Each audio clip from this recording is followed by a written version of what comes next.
All right, wait. Let's get it. Salud.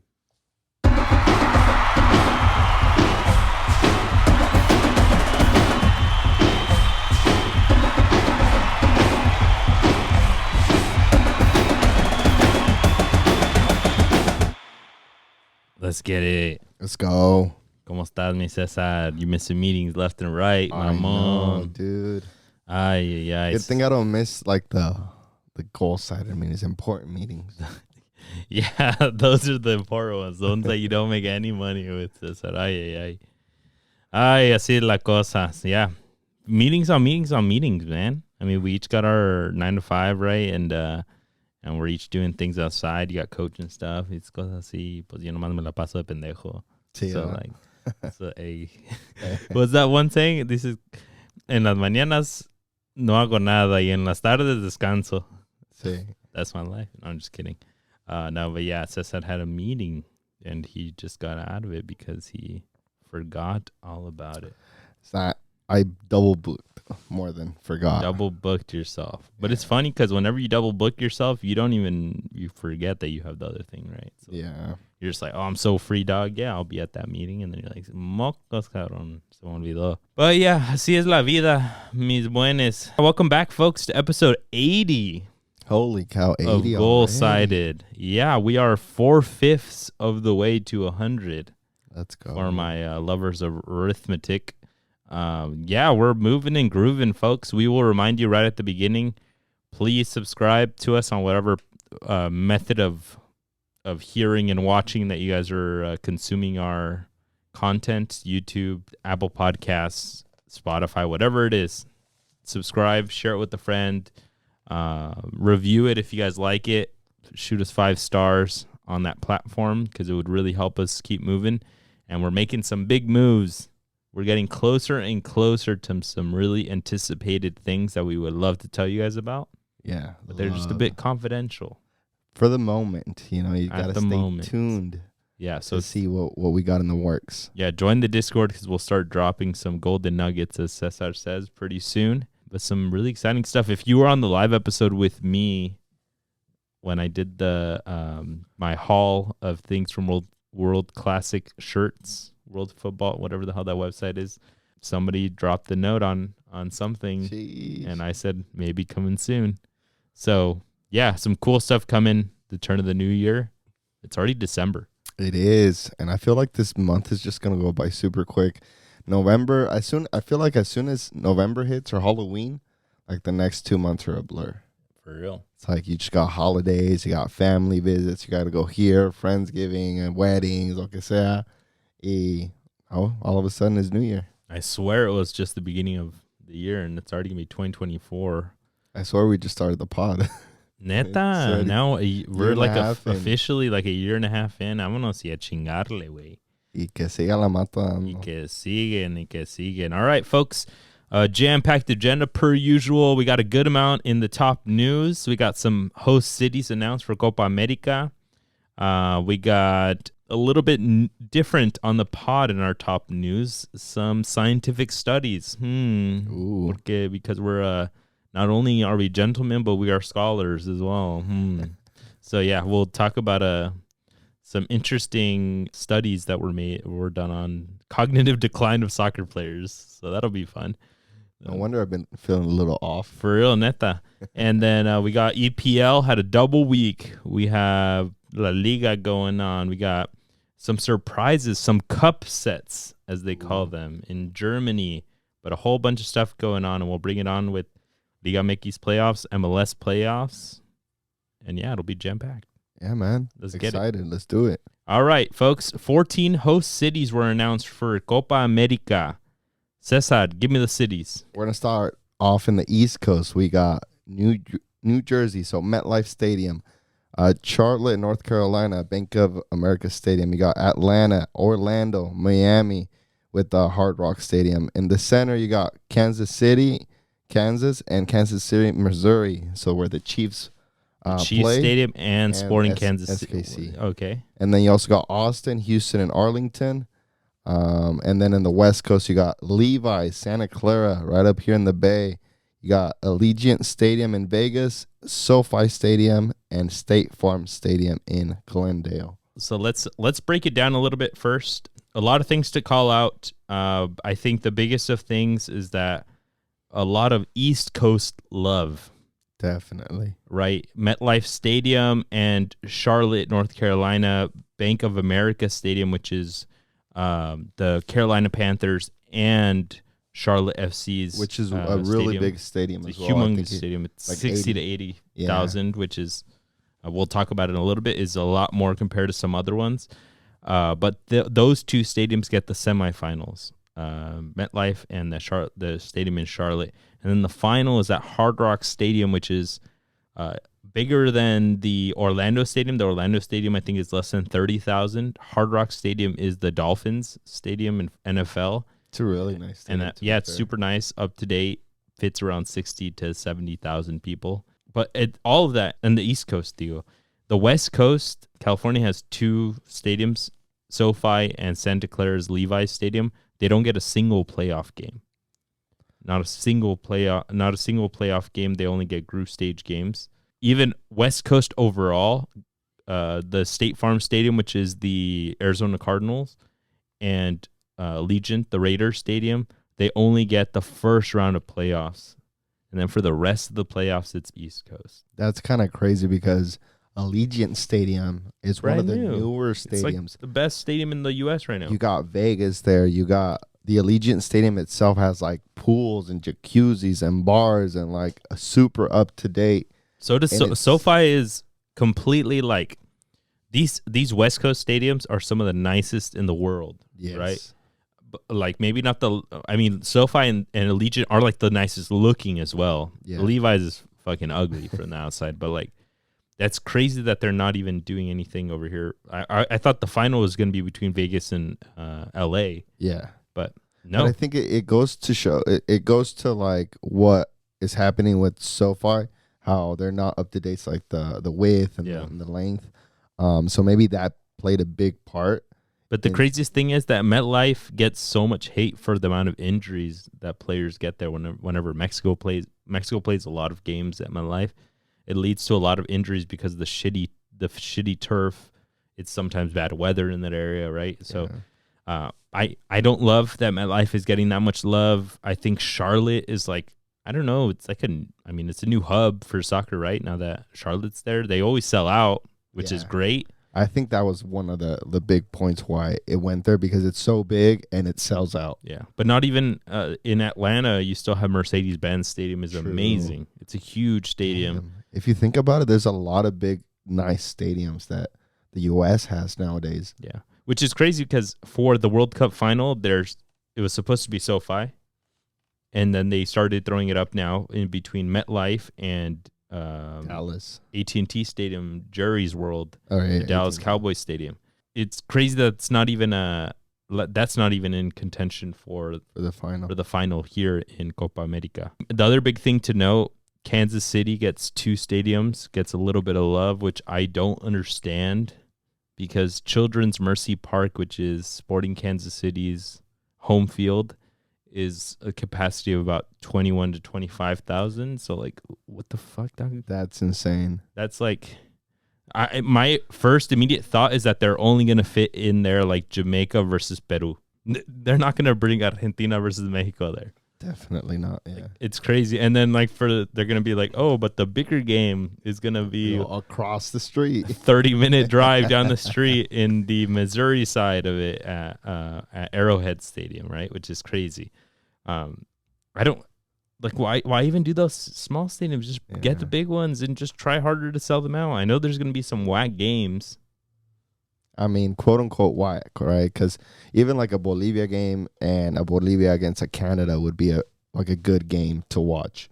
But yeah, that Kansas City was like 20,000 seats. But it'd be good. Like, why? But it'd be good to watch. But people are not going to go. That's why they're doing this, right? Like they could probably sell out a 20,000 stadium, but they can't sell out 60,000. They can't fill that Dallas Stadium, the Cowboys Stadium, with freaking Bolivia versus Panama. Like, that's not going to happen. Yeah. But no, those are the venues that we got.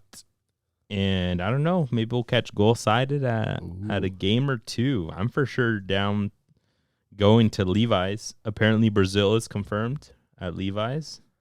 I'm sure SoFi will get some really good group stages. I'll be out there. Yeah, I think maybe Vegas. I haven't been to Vegas, so. You've never been to Vegas? No, never been to Vegas, man. You haven't lived. I know, bro. Soccer. But yeah, a lot of stuff to look forward to next summer, folks. So catch us out there. Let us know where you guys will be, what games you're going to be watching. Next up, we got the TST tournament, the soccer tournament, that 7v7 tournament that happened like in the middle of nowhere in like Charlotte and in like North Carolina or whatever, that like broke the internet because they gave like $1 million prize to the winner, is coming back. They announced a return in 2024, and I think huge to highlight, they're bringing a women's portion of it, a women's only tournament. And I thought it was pretty interesting. They shared a breakdown of how much the winners will make. The women that win per person will make more money in the 4 hours, the amount that they play, than the average women's salary of a NWSL player. That is insane. That's like their pitch, is like there is no reason why every single female athlete should not be wanting to sign up. Every professional or ex-player, right? Because I don't know if they allow professionals. But I know one of the teams is already poaching Julie Ertz because she just announced her retirement from the national team. And I forgot who else was the other one. But they're trying to stack with U.S. women's national team players. I'm sure we're going to get international teams bringing their players. Yeah, like I can see. I don't know if Marta's still available. Bro, whoever steals Marta in sevens. Dude, that Joga Bonito is going to be in style. I mean, it's insane that they're going to get paid more than what they do in a regular season for just 4 hours, man. Yep. Like, that's the power of the internet. That's the power of these organizations. And a lot of people that watch them, like, they're bringing in money. Yeah. And I feel like I wasn't even seeing it that hyped before, like back then. But I think it was on Peacock. I think it was like fully streamed there. I think so. I think I was watching it on there. And they got to get it bigger this time. We got to get my boy Carlos Justis out there, get some coverage. Got to get goal-sided out there. I'd be down. I'd be down too. Like, yo también le entro también. I'll play. Let's get $1 million. No, me need. Yeah. I was reading online that Alex Morgan is going to be confirmed on a team. Dude, that's crazy. Bruh, bring all the ballers. I mean, and you never know. So people need to sign up because last time it wasn't men's or women's. It was open, right? Era libre. But the winners ended up being like the semi-pro or amateur national champions out of some East Coast city. They like smacked everybody. Even in the final, they smacked the team. But they beat teams that had the likes of like Break Shea, that had Jimmy Conrad, that had Jermaine Jones, right? Dude. So like some of these teams, the chemistry is just there, and you might beat the women's team that is ex-national teams players, right? Like, You never know. Give it a go.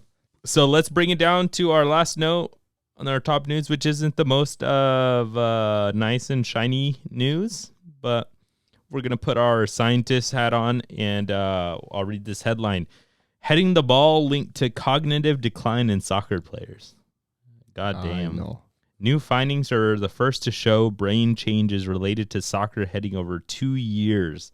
So what they did is Columbia University, they studied 148 young adult amateur soccer players with a mean age of 27, which scared the shit out of me because I thought they were going to be like 10-year-olds and how their heads get messed up by heading, which I heard is like USSF is maybe trying to ban headers until after 14. They do it now. I think after 12, you can header. They've done a whole bunch of changes, but the main thing is after 12, that's when you can start headering. So like Alexis, he barely started headering this past season. I practiced because I know you had him out there. Yeah, I had him. I even have the little one too. He's out looking at it. I mean, sometimes it's just about tracking the ball, right? So like, I mean, you can do it with a softer ball and just like. Yeah, and I mean, you're not supposed to hit it with the back of your head because it's right. That shit. Hit it with your front. But even overall, yes, your brain is I was reading, not until you're like 14 does your brain create the cushioning that it needs to around it to be able to even take regular impacts, right? Even if you're the best at the form of headering, right? You know, sometimes you header and it just feels nice, like it didn't hurt. But like your brain is just not cushioned until you're a certain age, which is what can be the scary thing.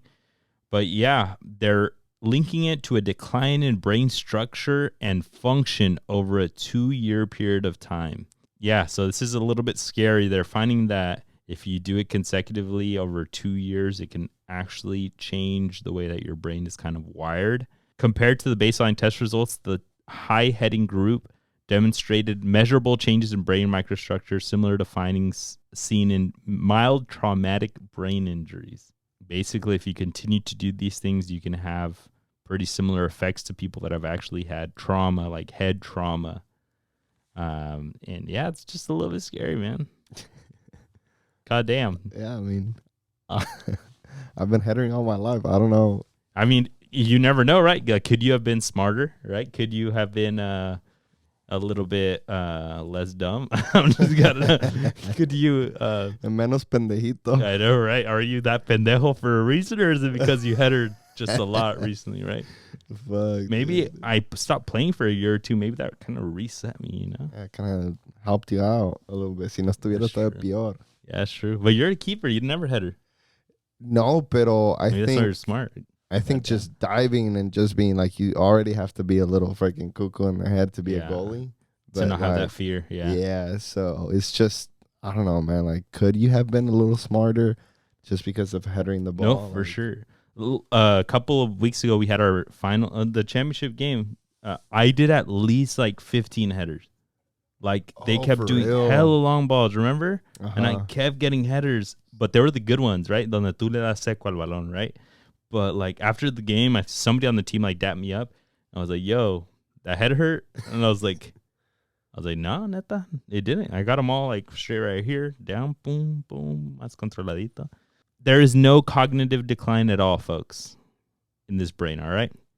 Okay. All right. Next up in talk news, folks, heading the ball linked to cognitive decline in soccer. No, I'm just kidding. This guy. I was like, yo, le afectó entonces sí. This fool lying. Ay, Dios mío, that was a good one. I had to do it to him.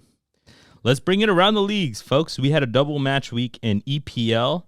So it was a lot to call out. A lot of exciting games over the weekend, mainly, I will say. Over the weekend. There was some fun stuff today, but like there was high-scoring matches over the weekend in EPL. We had Liverpool's comeback over Fulham, 4-3 on Sunday. Raul Jimenez gave a beautiful assist, but to McAllister from the other team for a banger of a goal. Hey, but he made it up today. We'll talk about it. And then, yeah, and we could just go right into that. And then everyone made fun of Raul Jimenez. And then today, in the doubleheader, in the second game of their week that they had, he scores a brace. And a good brace, too. It wasn't no tap in. It was a good finishing. A good brace, good finishing on the first one. And then the second one, almost like throwback to prime Raul Jimenez. That's exactly. And then you saw his reaction.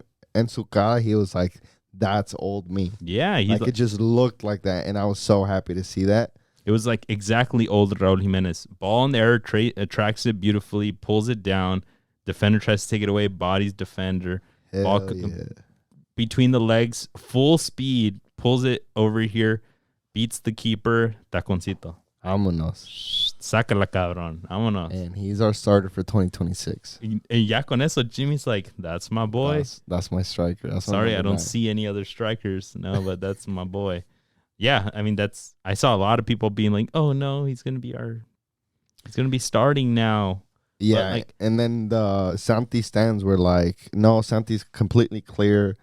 And then, I mean, like, you want this competition going on. You want both of them doing good. So we have options, right? yeah, you need more and more and more strikers. Good that they're Mexico, both competing against each other. And then you saw Santi's story kind of being happy about Raul Jimenez scoring.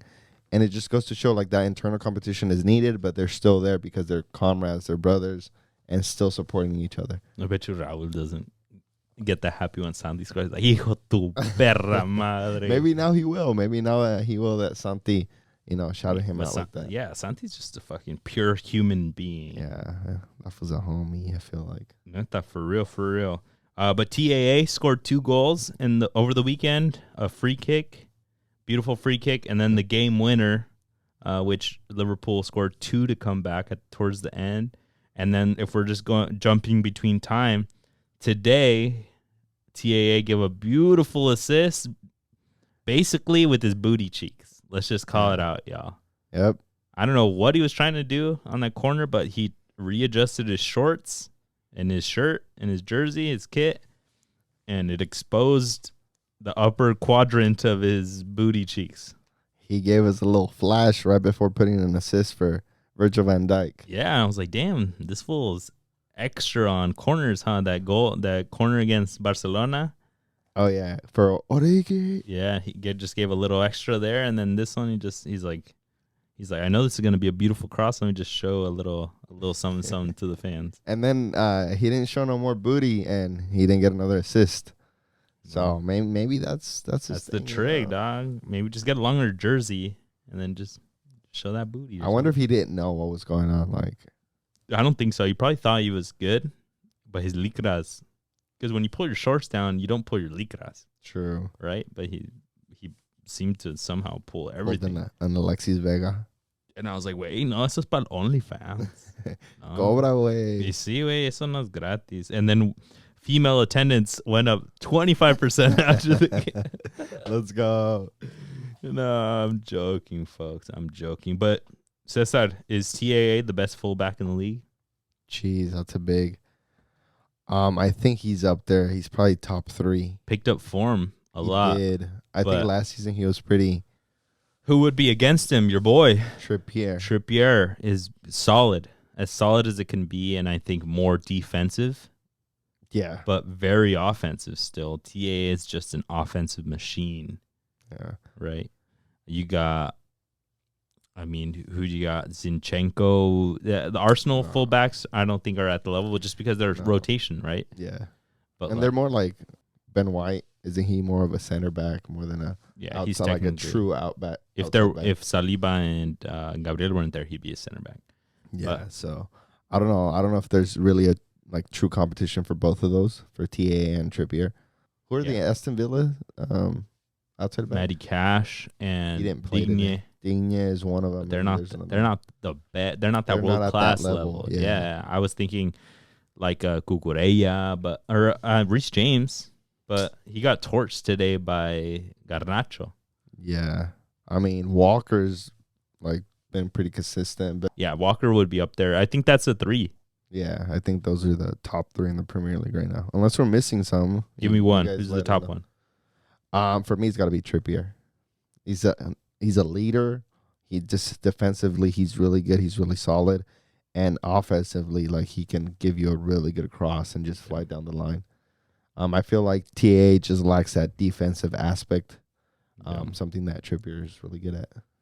Yeah, which is a great problem to have for Southgate.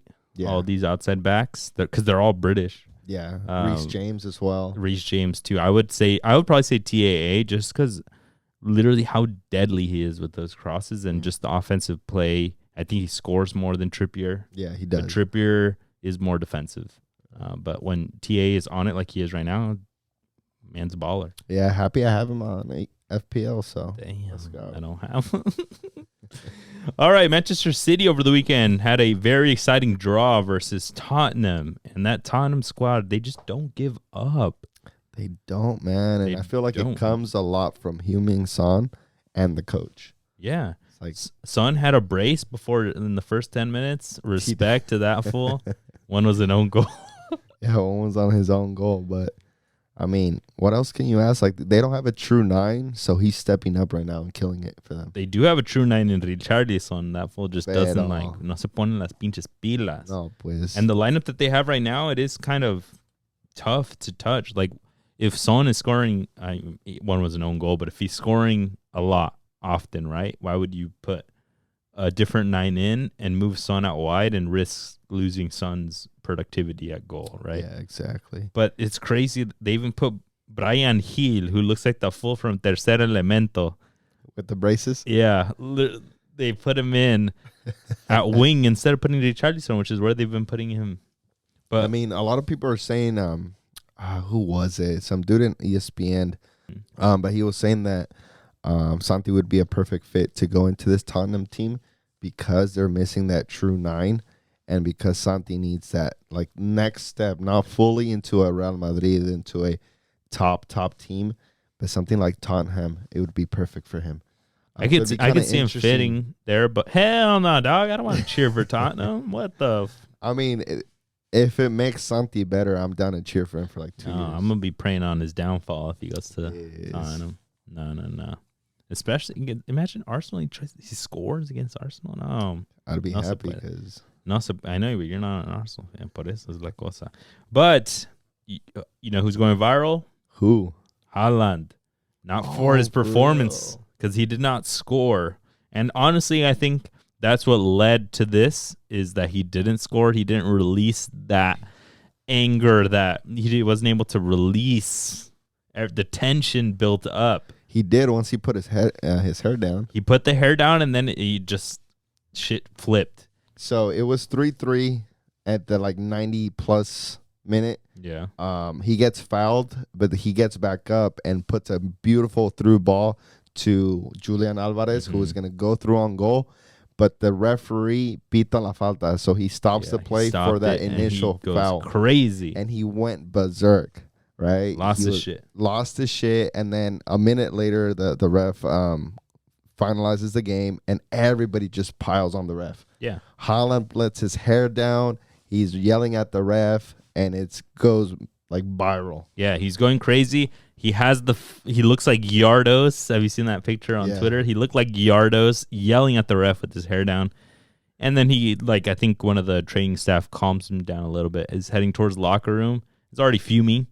And Giovanni Lo Celso gives him a shoulder bump on the way to the locker room, and he loses his shit. Yeah. Lo Celso, it's typical It is Argentinian move. It's a typical Argentinian to be like, I already know this guy's ticked off. Here, let me give him a little Guti Romero, bump. Licha Martinez. They just know. Those are the things you expect of them, right? That fool was out. He wasn't even on the field. He was subbed out. Had his tracksuit on, everything.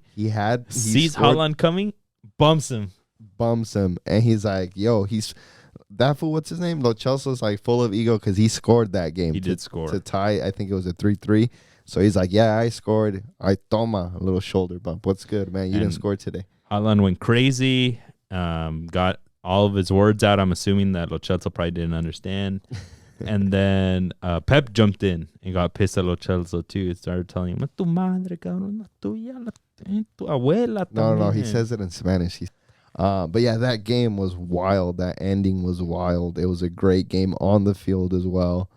And it just is Tottenham that good, or is Manchester City just not doing well this season? Yeah, I think Manchester City's underwhelming because I think Tottenham would be that good if they held up with Haaland firing on all cylinders. Julian Alvarez wasn't even on the scoreboard either, right? So the two, I think, most involved in goals for City weren't on the board. Yes, you can say that they maybe calmed them down a bit, but I think City underperformed when they got one on goal, Foden, Grealish's first goal in since 16 or 26 matches or something. Yeah. So I don't think this City is firing on all cylinders. They haven't won in a month. That's wild. That's a wild stat right there. Yeah, they've had a bunch of draws, and then today they lost against Aston Villa 1-0. They lost. They're now 6 points out from my Arsenal. It's looking pretty for Arsenal, but I would give more merit to City not doing that great. And you got to give their flowers to Tottenham for kind of neutralizing and always staying in it. They're just a tough squad. Postecoglou's giving them some DNA, and they're not losing it. Law of averages, you would think at some point Richarlison comes in and makes them fucking lazy asses, right? But no, he sticks with Son up top, says Son plus 10. Everybody's busting their ass off. you see them playing and they're not great quality. No. Kulusevski's not the level of Bernardo Silva, Rodri, all these superstars for City, right? But they make it work. Yeah, and like we said, it comes from that coach and it comes from Heung-min Son, because that's Heung-min Son's DNA. Mm-hmm. There was a crazy interview that his dad would make him juggle for 4 hours straight. And like, if at 10 years old, if you're told you're going to juggle here 10 hours straight, like, it's going to make you a tough kid, a tough person. And he's shown it like season over season at Tottenham that he just doesn't give up. He runs all game, right? And he's finally has this team where he's seen as the leader, as the ultimate. He scores, assists, he busts his ass off, and everybody else follows. Yeah. It seems like they're following in that DNA, which is great. So we'll see what Tottenham can do. They're still out of top 4.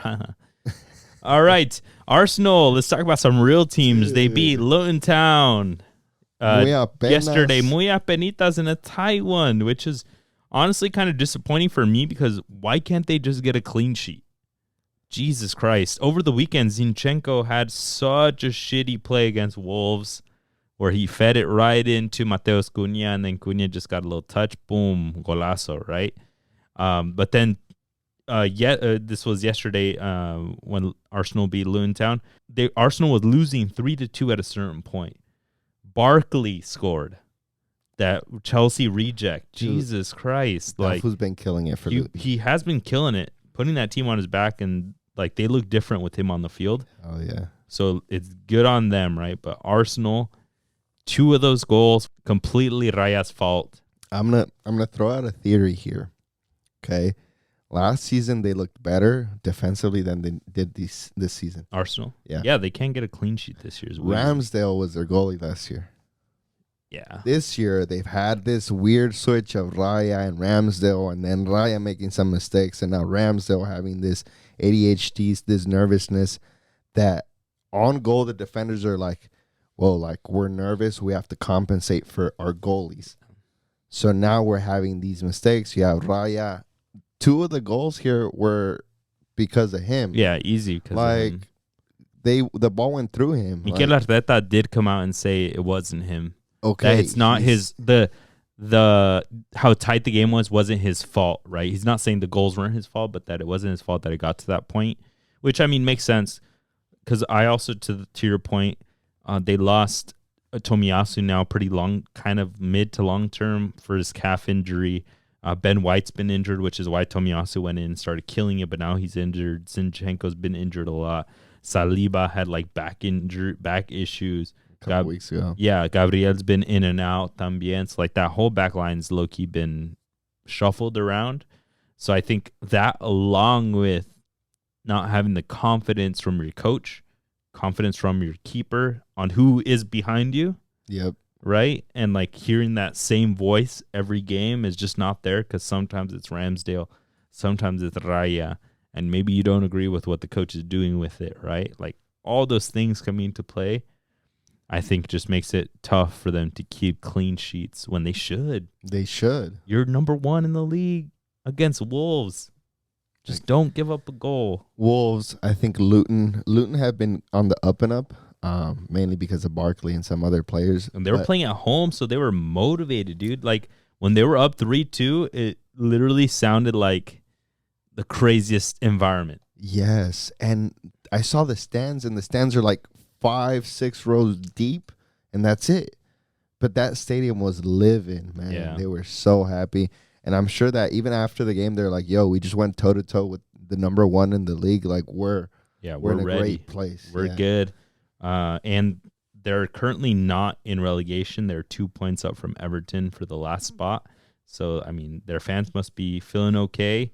They can fight to get out of it. They are 4 points away from the next spot, so it's kind of tough. But Super Declan Rice had to come in. I called it. Dude, you're a wizard, in man. the Discord. I was literally like maybe 5 minutes left in the game. When did he score? You called it like easily, like 10 minutes. He scored in the 97th. I called it maybe like in the 85th. And I was like, it smells like a Declan Rice goal. Just because I kept seeing so many balls in the box. And then Luton Town would just kind of deflect out. And I was like, Declan's right there, right outside, always. So I knew something was coming, and then he got a beautiful header in Yeah. And- What was it, like the 95th minute? 97th minute. Yeah, I mean, When they gave 6 minutes. So that the Discord was going pretty wild about that. They were like, "No, what the hell? That's way that's too so much." rigged. Yeah, it's but rigged, no. rigged. Yeah, it was a great header, and I feel like Arsenal kind of got away with this one.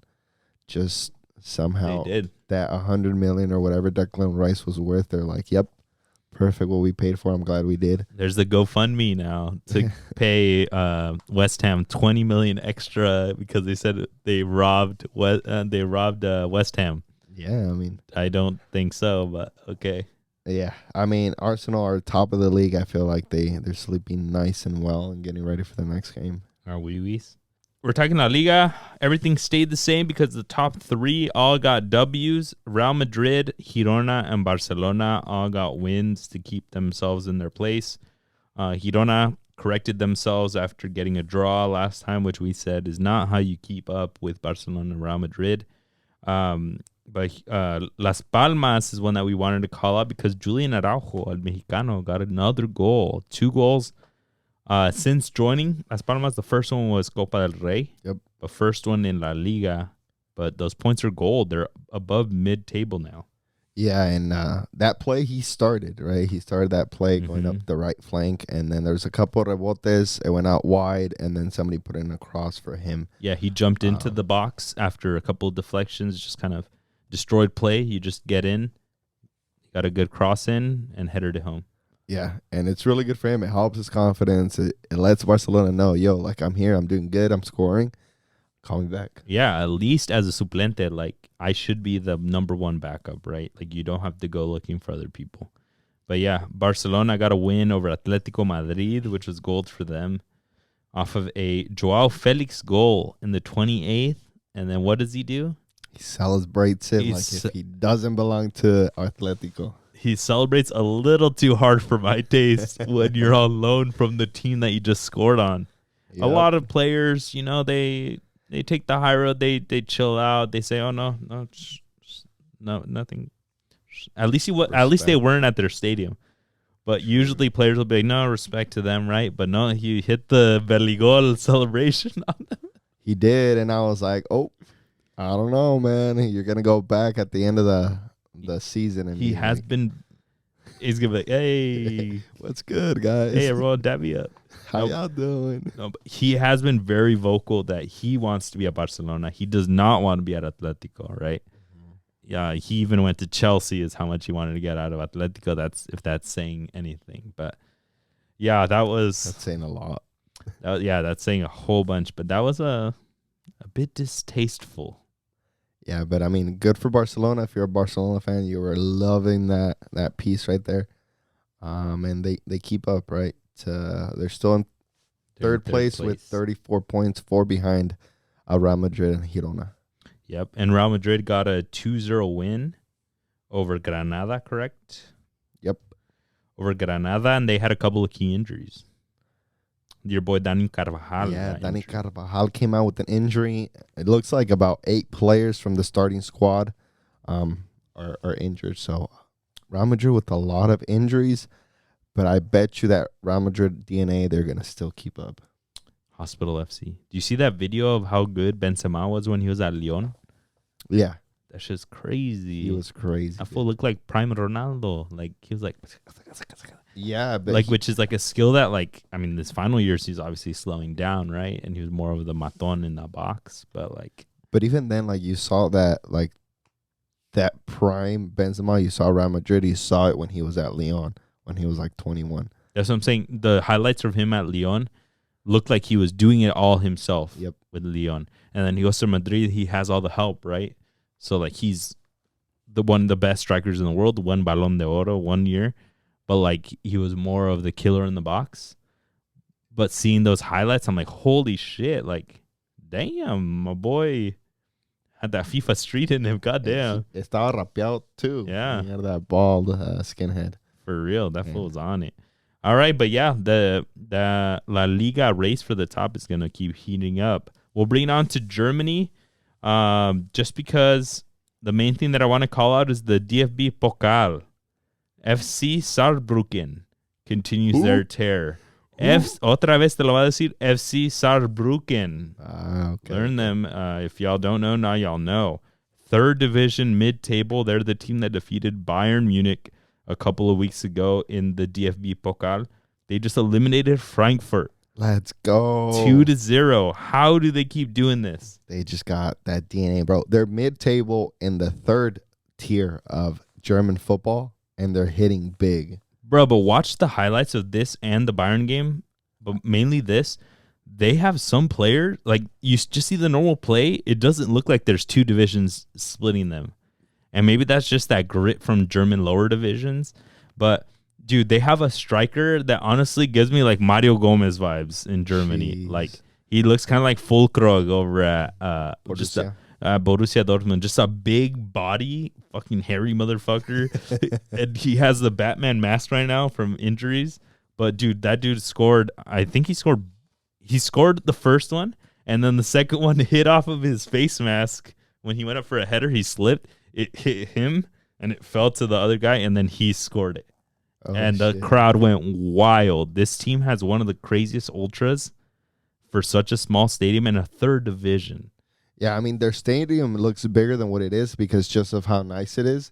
But, man, like, those fans were living it. Yeah, this is probably the best thing that's happened in the overall area. Right. Especially for Germany, because Germany were so used to, like, Bayern and, like, now Bayern Leverkusen. But to have these stories, like, it makes it all worth it. This is what it is. It's a big old cup set, right? Vamos. All right. In the Netherlands, I'll just touch it quickly. Feyenoord lost to PSV 2-1. Santi Jimenez was getting roasted for giving up a pretty easy play for one of the goals, right? And then he went in the 80-something minute and he scored a goal, pa caerle las pinches bocas, but they still lost. Yeah, and then they're losing. Yeah, Chucky did not play because he almost got that leg broken like twice. Dude, for real. And with that goal, Santi Jimenez tied Luis Suarez's, highest in a single year in the Eredivisie. I saw even Hercules Gomez defending him today. People were like, no matter what you want to say about Santi, if he's on it right now or not on it right now, you have to respect what he's done because he's matching Luis Suarez type numbers at a younger age, at 22 years old. Yeah, that's that same interviewer that Shaka Hislop, the guy that I was trying to mention earlier, but I remember his name now. And a lot of the detractors are like, back in the day when Luis Suarez was there, the defenders were a lot better. The league was generally a lot better. So this isn't much from Santi, like it's expected. But Hercules is like, no, man, like numbers are numbers. And he's putting them up. The way he's doing it is also really good. And you've seen his growth since Cruz Azul. And now maybe we'll see him maybe at a Tottenham or at another, like the step ahead, not completely up to Real Madrid, but he needs that intermediate. Yeah, man. He's the top goal scorer for what now in the Netherlands, top 5 now, right? Or top 7 or whatever. 5. Like, he's the top goal scorer at a very good league, at a developmental league. He has to go to a bigger team, right? Yes. So hopefully good things are coming his way. Hopefully. All right, Cesar, let's bring it on home with MLS. Let's just skip Liga MX overall. Jeez, I'm just kidding. You've done too many headers, bro. Back. For real, no. Yeah, let's talk Liga MX. My Chivas de mi corazón. What happened to Chivas? I have no fucking clue. So they were up 1-0 in the ida. And then they go to Seoul, which I mentioned it on our live, which was during the halftime of the game. Mentioned it on our episode. Chivas has to have a good lead going into Seoul. Seoul is a tough stadium to play in. Like, it's just a tough environment. I mean, Guadalajara and El DF have similar altitudes, but, like, it's just a different vibe there. It's tough, right? It's always been tough for Chivas, too, even going back to the back in the day championships when Pumas beat Chivas in the final. But yeah, Chivas ended up losing 3-0. Let's go. Which is a complete fuck up on Panovic's part, in my opinion. Like, overall the team. But, like, as a coach, how do you give up your 1-0 loss when you're trying to be as a respectable team, like your squad of such a historic organization? And then just overall, güey, tú como ser hombre, chinga madre, ¿cómo te van a meter 3? Yeah. And you don't respond, dog. It's literally like a boxer putting their hands down. Like, Chino Huerta was just fucking giving it to you, dog. I don't know. Tómala. Like, Chino Huerta went off. Yeah. That fool, like, played that game angry. And he was, like, obviously angry. Like, he even took out the shirt that said Rehecho en CU, which is a throwback to Jimmy Lozano when they won the championship with Pumas. He had a shirt underneath that said Hecho en CU. It said Rehecho because he was made in Chivas, and he hates Chivas now. So he showed that when he scored. But, like, yeah, everybody from Pumas was killing it there. Outside back, one of those young kids had, like, a statistically perfect game. Better than Mozo. Yeah, Mozo, I thought, was holding up. Him and Huerta have this battle, right? Because they got traded for each other, right? That's who Chivas got for Chino Huerta. But, like, Jesus Christ, Chivas overall just got completely overthrown, dominated. They didn't even know what way was up. Yeah. To kind of follow up your point, I blame this loss more on Paunovic than the players. I think as soon as you let Alexis Vega back and what's his face? Chicote. El Chicote, you lost any credibility from anybody, right? I don't even know why he's speaking of staying there next season. I don't think he should stay there next season for Chivas' sake. Paunovic? Yeah. The player, yeah. Like, for me, as an America fan, yeah, leave him there because it's chingan. But, like, for those Chivas players, for the Mexican prospects that Chivas is supposed to nurture, like, he's terrible, right? From the sidelines, whenever he got, I think it was after the 1-0, you just saw him, like, super nervous, just yelling. Didn't have no, like, directional sense. Didn't have no, like standing. He was just, like, and it was bad to see. And then from there, it just all went to shit. Yeah, and that's one of the base things. If we take it back and just kind of maybe break things down a little bit, not, like, over-exaggerating things, he's not like a bad coach, right? Because he's obviously a professional coach, right? But it just seems like in the biggest of moments, he's not able to show up. Yep. Right? He's not able to get the team to perform at their best of their abilities when they need to, either in league, when they get smacked very bad against tough teams. They sometimes show up in big games like against America last playoffs, right? But then against Tigres, you just need character built into the players that the coach instills, and it's just not there. That same character was needed. You're up 1-0. Figure out a way to either keep that 1-0 or to get a cheap goal. Figure it out. Stay in the game. Yeah. Chivas was not in the game after the 1-0. It just seemed like se les fue el barco completely. And that comes from your coach, honestly. He does all these videos where he does all these, like, hype things for the fans. But, like, what are you doing behind closed doors? That's the thing. Chivas, bro. Right? I mean, I love it because Almeida used to do them, right? And he brought them the championship, right? So it was so dope, right? But he's trying to do something similar. But, like, okay, but what are you doing behind closed doors with the team? If you're bringing back Alexis, you're bringing back Chicote, you've given up 2 major playoff victories. You just give up. The team gives up, right? Something's going on in the locker room. Yeah, and I do want to give credit to Pumas. I said it a couple episodes ago. I think it was in the bonus episode that Turco Mohamed just knows how to play playoffs, right? Yeah, he's a vet. But I think Chino's Huerta just desire to just win it all and to get back at Chivas, like, shined through everything else. Yeah, like, that fool's probably was just so determined to win and to dribble, and you just saw there's one play where he's, like, going out of bounds, but he still got, like, 5 players behind him just chasing him down.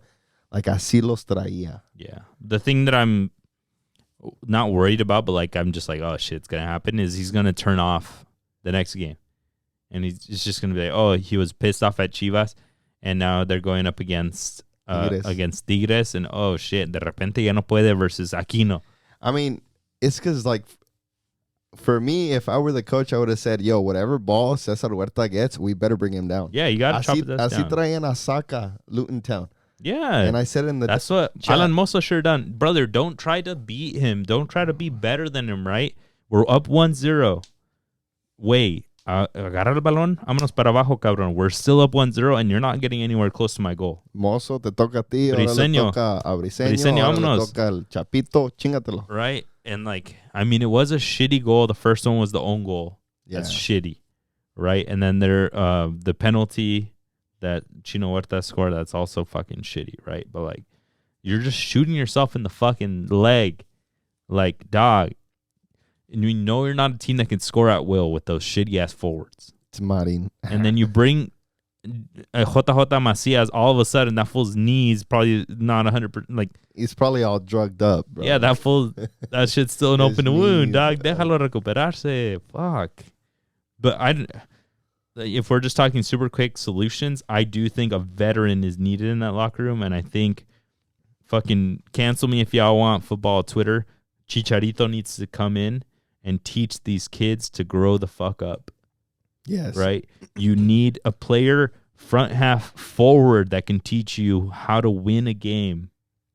Because the forwards that they have never won anything.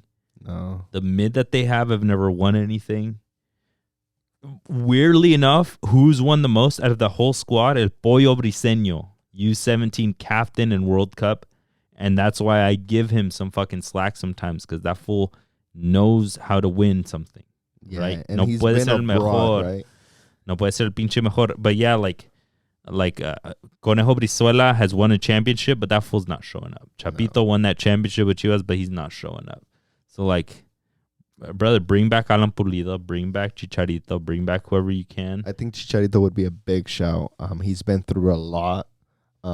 His personality is completely changed. He loves to teach, to like bring the best out of people. He's very like empathetic, it seems like, right? So it would be perfect for him to come back and teach the young kids, like what's that young kid? Yael Padilla. Yael Padilla. Like, he would be perfect, and anybody else who comes from like Tapatío. Exactly. So yeah, we'll see if anything comes out of that. Guiñac on a live stream with Chicharito. Ya lo puso en Chivas. Chicharito's famously a live streamer now for gaming and just overall nostalgic videos of his highlights, I guess. And he went on a live stream with Guiñac, and Guiñac said, "Oh, well, you'll be here with Chivas next season, so I'll just see you then." And then Chicharito like roasted him. Was like, "Nah, no me pongas así." But I would love it. Come to Chivas. Twitter, hate me if you want to. Odeme más. Odeme más. Go talking that. We'll go right into your America. They beat León 2-0 by cheating. I mean, sorry, by way of knockout. Yeah. So yeah, there was two questionable goals. There was a penalty. I mean, it's pretty straightforward. That penalty was pretty straightforward. Quiñones got the chip in, and then he holds unos cojones para hacerle chip, de hacerle el Abreu. And bro, then, that's insane. That and then that fool, I don't know if it was necessary, but then grabs his junk. Definitely not necessary. Even the commentators were like, oiga, no se juega con pistola al fútbol. Oiga. Adrián Marcelo said some wild stuff too. He's like, no, con ese tronco, no. Con tres piernas no se deja jugar. Yeah, I mean, Quiñones was just wild to chip the keeper. But, I mean, America had a great game. And then Henry Martin got the second one off of a good play, but everybody was saying that there was a foul before. There was no foul, bro. On that fool, Osvaldo Rodriguez, where the fuck his name is, from the center mid from León. Yeah. He tries to cover the ball, Sendejas goes in, and he gets a tap on the ball, but he does get a little impact to the leg. People were like, was that a foul? And then a touch? Was that a touch which led to contact? I don't know. But you always know the refs, the way they kind of lean. America is always going to get questioned. At the end of the day, León didn't score. With that tie, America would have gone through. So let's stop putting up excuses and accept the fact that America is on to the next round, and they're one of the favorites, along with Tigres, in my opinion. Yeah. I mean, León, another example, like Chivas, of a team that, in all honesty, I thought they were going to put their hands up a little bit more. And they did. They tried. Viñas hit one on the post that Viñas was It was a beautiful play. trying his ass off. Lichnowsky, he bodied Lichnowsky. Lichnowsky fell like un saco de papas, just face planted. Did you see his stream? Yeah, with Kevin Alvarez Yeah. just laughing. That's where America's at, dog. They're even getting bodied on plays, but they're just joking about it because like, oh, our fucking forwards are gonna score. It doesn't matter. Yeah, man. I mean, Layun's still putting up numbers, still putting in that work. And that whole team is firing on all cylinders now. But weirdly enough, they get the lower seed. They get San Luis, but I think it's a tougher matchup than I think so as well. Than if they would have gone Pumas. Like it's pretty tough. San Luis beat Monterrey, an upset there as well. Overall 2-1, but 1-1 in Monterrey. In Monterrey. In El Gigante de Acero, which was a pretty big shock, and everyone was pissed in Monterrey. Todos los regios, no carne asadas that day because last minute there was that goal by Luis Romo, and they marked offsides. He was barely offsides. Like it was one of those like. Tienes que marcar las líneas. Yeah, you got to freaking, and you know those fools in VAR in Mexico, they got like a little regla thing. The regla's all chueca. Like, and then you got like 1444p, like some potato looking ass. They got that 720 fucking. Yo, Beaks on YouTube is so ass, bro.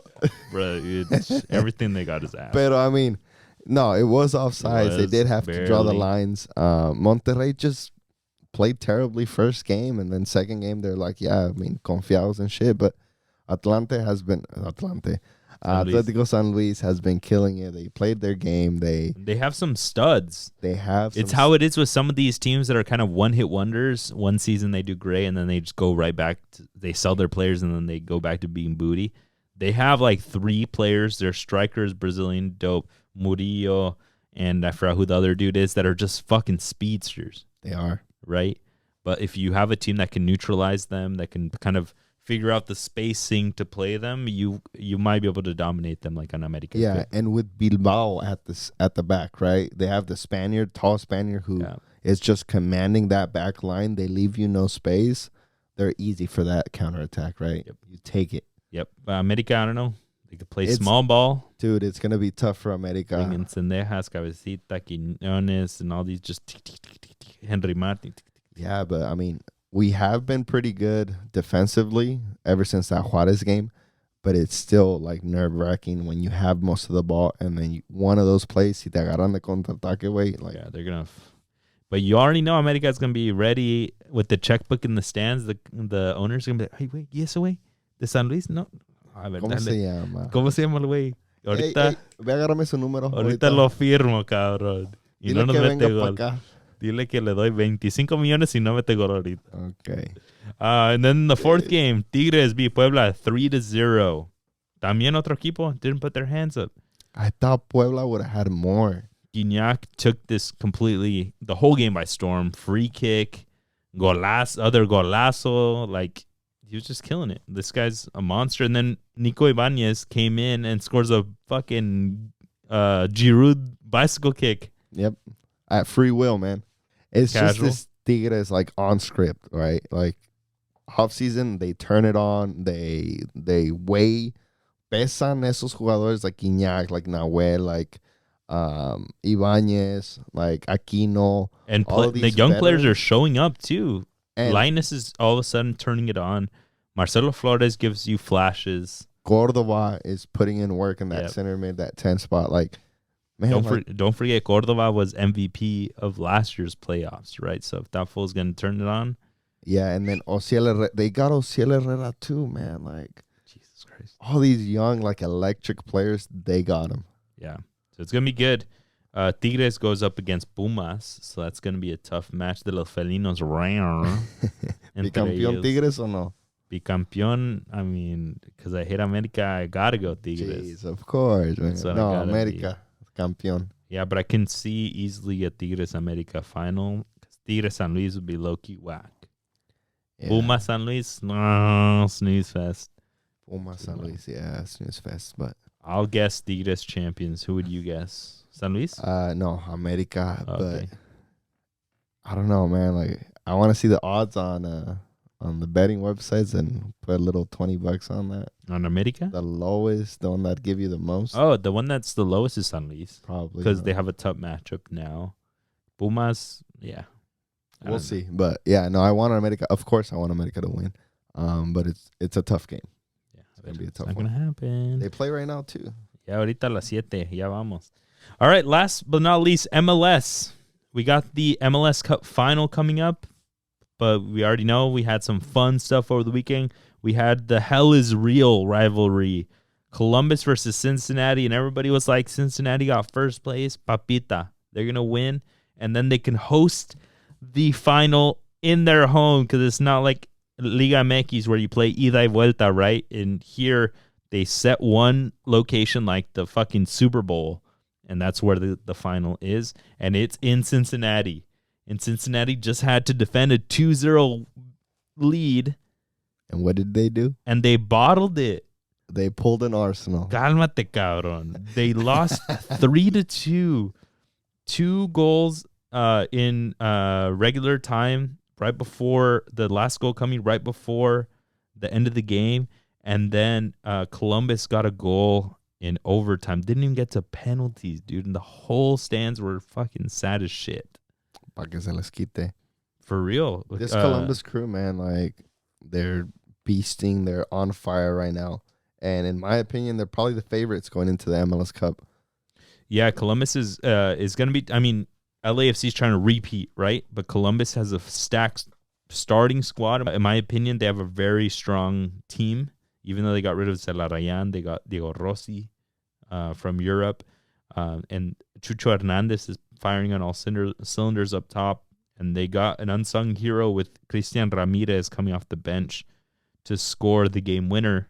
Nobody expected this. Everybody at Cincinnati was like, bro, we're about to host. And that's the best chance we have against a stacked LAFC squad, and we're going to host. And then fucking 30 minutes later, they went home sad. Yeah. I mean, that's what happens. That's the beauty of football. You would think shit would be scripted, dog. Like, how are you just going to fuck over Cincinnati like that? Like, that shit's wild. But that's the thing, bro. Like, el 2-0 es el marcador más engañoso. I was at the Bésame Mucho Fest, so I couldn't tweet out that. That Lalo Mora. That Lalo Mora pick. So it is. But yeah, so, I mean, I don't know, like 2-0, score the 1-0 and then go to halftime. I don't know what to say, man. Like, you know who had a great time with 2-0? LAFC. Because they were 1-0 at halftime. Ryan Hollingshead, who is your boy. He's my boy. Do you know he's from SAC? Yeah, I do. And he came from a couple of an academy close by that Quakes actively recruit other players from SAC. I think Tommy Thompson was in the same academy. But yeah, he never came through the Quakes academy system. And he scored the goal, Mr. Reliable, scoring a lot in playoffs. And then they got an own goal from Franco Escobar from Houston. I got to shout him out. He had a fucking amazing season. He did. Even in this game, watch the highlights. He was putting shit on a fucking platter for players on his team. They were just not putting him away. He plays like at 70% all game long, like jogging everywhere, like strides, but he just gets shit done. Yeah, he's got that technique, man. He's just technically gifted. It's almost Guau vibes a little bit. True. Yeah, It's when like, he played the Quakes, that's what it felt like. Yeah, Just yeah, right. vibes. He's like with the jorobada, and he's just like the little pasito. he does a little fakey this way, and you just go running, and then he's just like, got you. Yeah, I mean, yeah, shout out to him for having a good run. But I'm happy LAFC got the win over Houston. Just because I don't like both, but if one had to win, it'd be LAFC. I'm dead. If the final was in LA, dog, we would have gone. Dude, did you see how they had the tifo and then the flares, and it was a party out there? Everybody was pissed on social media because LAFC started lighting the flares, and everyone else gets suspended, banned, everything from the stadium. If you light a flare, they will literally go up to you and kick you out, take a picture of you, and ban you for a certain amount of time, a year, maybe lifetime.